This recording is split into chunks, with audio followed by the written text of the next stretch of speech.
Good afternoon to all of you. Today we are going to study the first chapter of Human Anatomy and Physiology. Myself Sachin Korde from Kekewag Institute of Pharmacy Chandori. This is the learning objective definition of anatomy, physiology. What is the different level of organization? What is meant by homeostasis, anatomy, different systems and organs? First of all, what is the definition of anatomy? Anatomy is the study of body structure.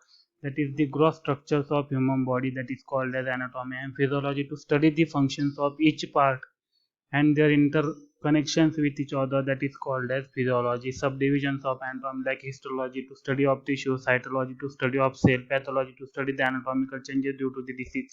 These are the levels of organization. First one, the chemical, atomic, molecular. Then they will form the cells. Cells come together to form the tissue. Tissue comes together to form the organs. Organs to form system. System to form organism. These are the typical structures of human body. And these are the levels of organization. First one, tissue. Group of cells come together to form the tissue. There are the four types of tissue: epithelium tissue, connective tissue, muscular tissue, and nervous tissue. Organs are the structure composed of two or more different types of tissue, that is called as organs. Organ systems were cooperative to perform the necessary life functions. Level of organization. See, this is when the organs come together to form the organism. This is the example of digestive system, cardiovascular system, interstitial system, integumentary systems, urinary systems. These systems comes together to form the final organizations of our body.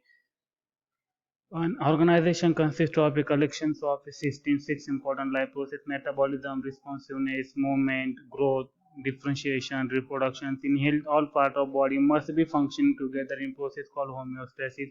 What is the homeostasis? Homeostasis, it is the condition that will makes the equilibrium in our body. If there is equilibrium is imbalance, then we will suffering from the disease or disorder. Homeostasis means the condition of equilibrium balance in the body. Internal environment, it is a dynamic condition meant to keep the body functions in the narrow range compatible with each other. Body fluids are defined as a dilute watery solution containing dissolved chemicals inside outside of the cell, maintaining the volume and compositions of the body fluid, intracellular fluid and extracellular fluid, and interstitial fluid. Anatomical terminology. There are the various terms which can be used in the anatomy and physiology.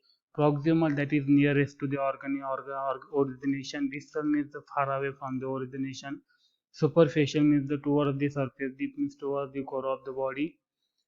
Visceral, pertaining to the covering over an organism. Parietal, pertaining to a covering against the body cavity. These are the various terms. Cranial means skull. Cervical means neck. Cubital means elbow. Carpal means waist. Patellar means front of knee. Orbital means eye. Thoracic means chest. Inguinal means groin. There are the various body cavities. Embryological, the human organs develop within the two major body cavities. Brain and spinal cord develop in dorsal cavity. The remaining body organs are found in the ventral body cavity. Body cavities, cranial cavities formed in the cranial bones protect the brain's vertebral canal to form the bones of vertebral column. Consist of a spinal cord. Meninges, there are the layers which can protect our internal organ that called as the meninges. Body cavity, thoracic cavity is formed by the sternum, ribs, and the thoracic portion of the bony vertebral column, also called as the chest cavity, stabilized by the internal and external muscles of the chest. Thank you so much.